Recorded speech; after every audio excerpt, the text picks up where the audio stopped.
I just got back from watching the Odyssey, and I can honestly say, yeah, that was really good. Now, is it the best of Christopher Nolan's very prestigious 20-year career? Maybe not. I'm sure the more I rewatch it, the more issues I'll pick up. But in terms of an experience, man, 10 out of 10 right there, and by far his best experience yet. I cannot wait in about 20 years' time when I'm happily married and have children of my own to share this movie with them, because this movie is why I love the title's not a lie. This movie is exactly why I love movies in the first place. I'll get more into that in the end because it's going to turn into some type of rant. But man, let me just tell you, the fact that people trusted a 2-minute movie trailer like 6 months ago and just went like, oh, this is historically inaccurate. Brother, there's a cyclops, a witch, a sea monster. I mean, sure, there are historical elements like the Battle of Troy. If you want historically accurate, go watch Troy or read a history book. But if you want a fantastical fantasy movie that delivers on an action-packed, really well thought provoking story, then this is it. Christopher Nolan delivers. And I mean, not that I had any doubts, I did have a fair amount of yes, I did have judgments towards it. I didn't think this was going to be a great movie. I thought it was just going to be okay at best. I didn't go in with any expectations outside of, let's just see what Christopher Nolan does.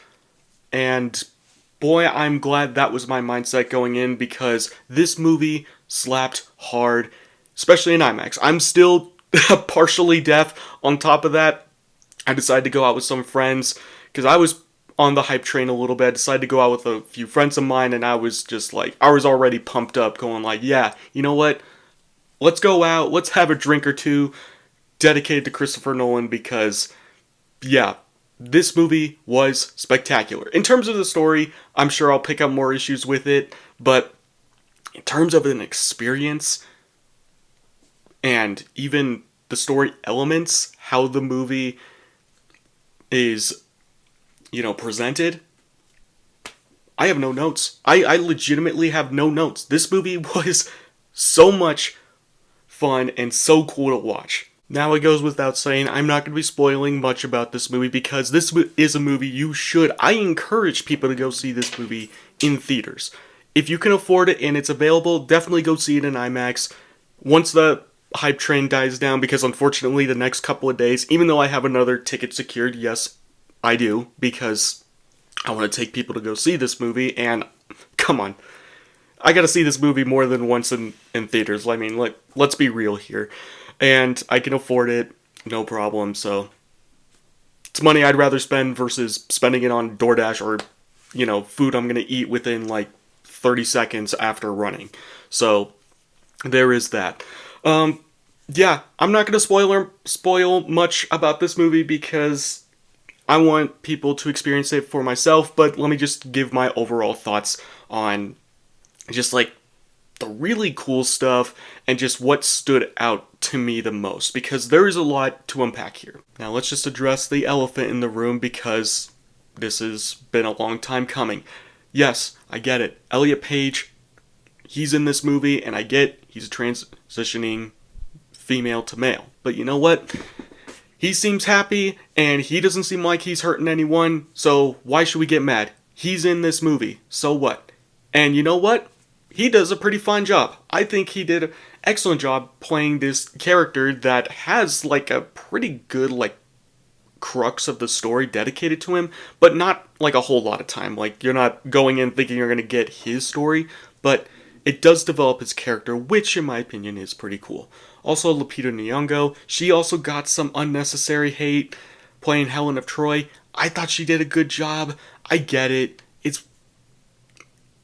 It's race swapping a character, but guess what? It's a fantastical story. This doesn't have to be historically accurate. And you know what? I didn't see, Lupita Nyong'o. I saw Helen of Troy. So she did a great job. I mean, heck, even Matt Damon and Tom Holland, they do a great job together. And man, it leads to a couple of, this movie is enough to make someone, a 23-year-old man like myself, cry, or get emotional. Get back in there, Tia. I can go on and on about the acting, but let's also address the music from Ludwig.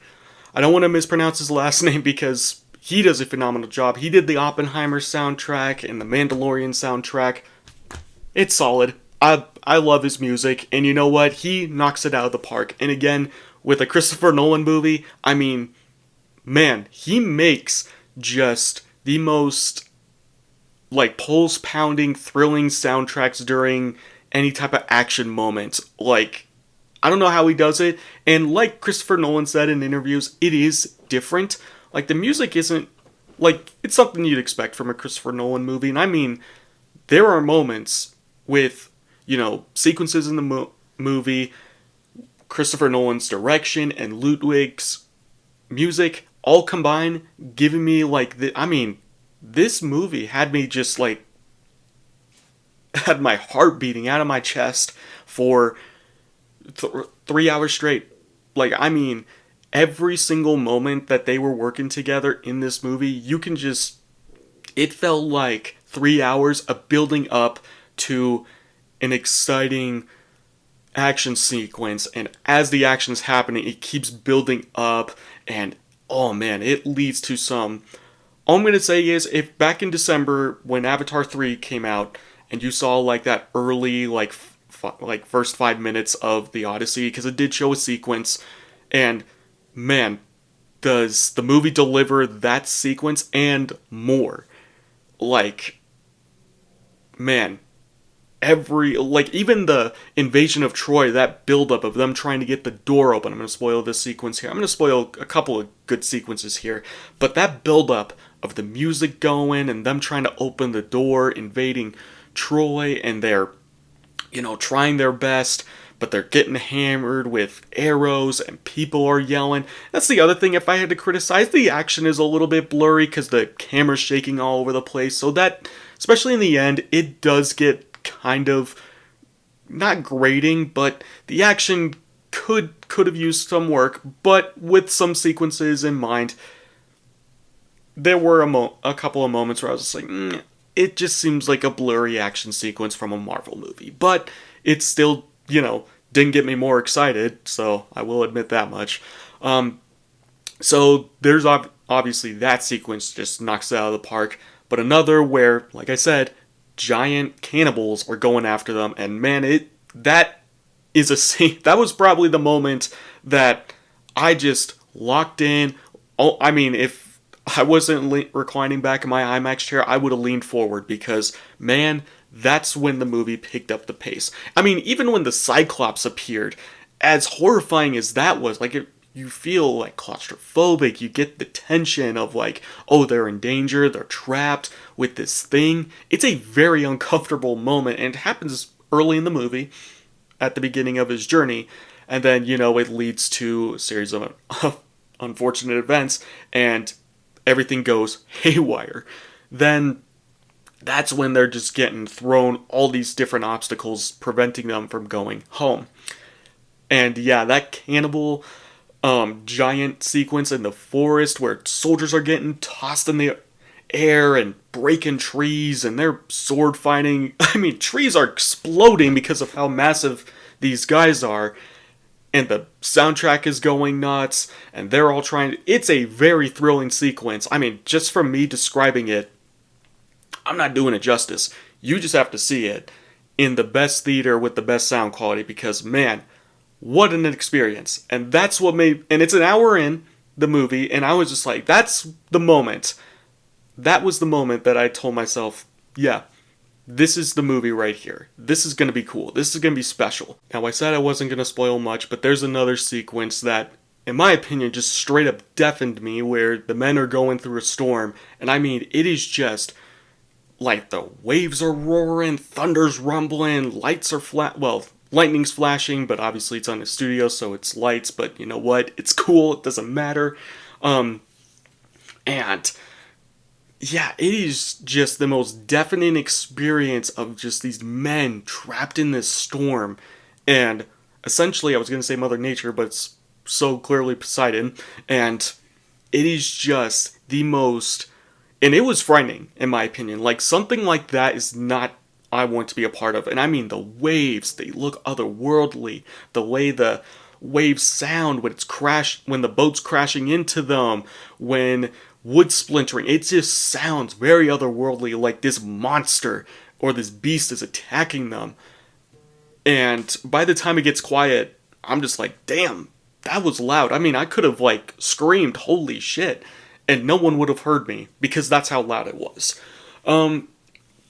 That's another really cool moment, but a really standout moment is obviously the Troy sequences, like the buildup of them opening the gates, pretty cool, but the finale. The finale brings it all home just in terms of emotion, the journey, and the ultimate emotional crux of the story all comes to a close once you get to the finale. And I mean, it delivers. Like, there is just so much. Like I said, it's not Christopher Nolan's best, but it's his most ambitious, and is, like, you can see he is doing great, just crafting this giant, big movie. Like I said, bigger doesn't always mean better, and it's not his best movie, but you can tell he is just, not desperately, but he is very ambitious on just making sure that this movie lands, and boy howdy does it land hard. I think it goes without saying, this movie is just straight up solid, and the title's not a lie. This is why I enjoy going to the movies, and this is why I get ticked off at companies like Netflix and Amazon trying to take away, like, mainly Netflix, trying to take away a theatrical theater-going experience. And I mean, don't get me wrong, there are movies that could be better, especially movies released this year. Don't get me wrong, I love Project Hail Mary, and I love the fact that that movie released this year. And that movie made me enjoy movies in the first place, just filmmaking in general. Everything about it is very special. It takes a lot of time, and a lot of people come together and craft something that's cool and fun and imaginative. And you know, the fact that Netflix is trying to take away this theatrical special experience is just downright criminal, and in my opinion just kind of sucks. I mean, there are good movies, there are great movies, and then there are ones that remind you why you fall in love with movies, and that was the Odyssey. Project Hail Mary is another one of them. Obsession, Backrooms, there were some great movies that reminded me this year why I love filmmaking. Not because, and the Odyssey in particular made me really think about this last night. It made me not love movies in the first place, you know, not because it was big, not because, you know, it was expensive and it had like a massive budget, but for 3 hours it completely pulled me out from the reality I am living in. And it trusted the audience I was with. It trusted the audience, you know, that Christopher Nolan knows. And it took its time. It wasn't trying to be content, trying to, you know, cater to people or anything like that. It was trying to be a movie. And somewhere along the way, that stopped being the goal for a lot of people, a lot of studios. And now we're just getting sequels, remakes, you know, the same story told over and over in a non-special way. You can still make familiar stories, but it has to be told in a special way. Something that, you know, you have to identify it, something memorable, something to make you go, wow. Too many films today feel designed to fill a release schedule instead of leaving an impression, so some of them are forgettable. I mean, hell, Supergirl was forgettable. I'm not going to say that movie was garbage, but I was very saddened to hear that it's bombing, it's not making much money, and even when I went to go see it, I didn't have a whole lot of impression towards it. Say what I will about Superman, that movie left an impression for me. And that's what movies are supposed to be like the Odyssey. Movies, they're supposed to build to keep you watching, not keep you thinking. That's the difference between the Odyssey and movies being made nowadays. A movie shouldn't occupy 2 hours or 3 hours out of your time. It should stay with you after. It should have a lingering afterthought. You should be talking about it. It should make you replay scenes in your head on the drive home, just like I was doing on the way home, trying to think of like, what was my favorite scene? What was my favorite action sequence? What was my favorite acting moment? It should remind you why stories matter in the first place. That's what the Odyssey did for me and reminded for me why movies can be special. Streaming isn't the problem. Netflix isn't the villain simply because it exists. But when success is measured by how much content can be pushed out instead of how long a film stays with people, something gets lost in translation. Great movies aren't made on an assembly line, nor should they be, or should be considered that they were made on an assembly line. It deserves ambition. It deserves human-made hands that craft something special for people that deserve it. It deserves patience, and people, I will admit, in this day and age, they don't have a whole lot of patience, which stinks. But movies deserve patience. It deserves filmmakers willing to take risks instead of chasing whatever an algorithm says people are most likely to finish or start. Not every movie needs to be like The Odyssey, but I do wish more movies aimed for that feeling, that rare moment when the lights go up and for a second you're disappointed you're back in the real world. Kind of similar to Avatar, but let's ignore those movies for a while. That's why I love going to the movies. It can immerse me into this world that I want to live in and that I want to be a part of. Because every once in a while, a film reminds you that the best stories don't just entertain you, they take you somewhere. When they're over, they're still a part of you. It's still there.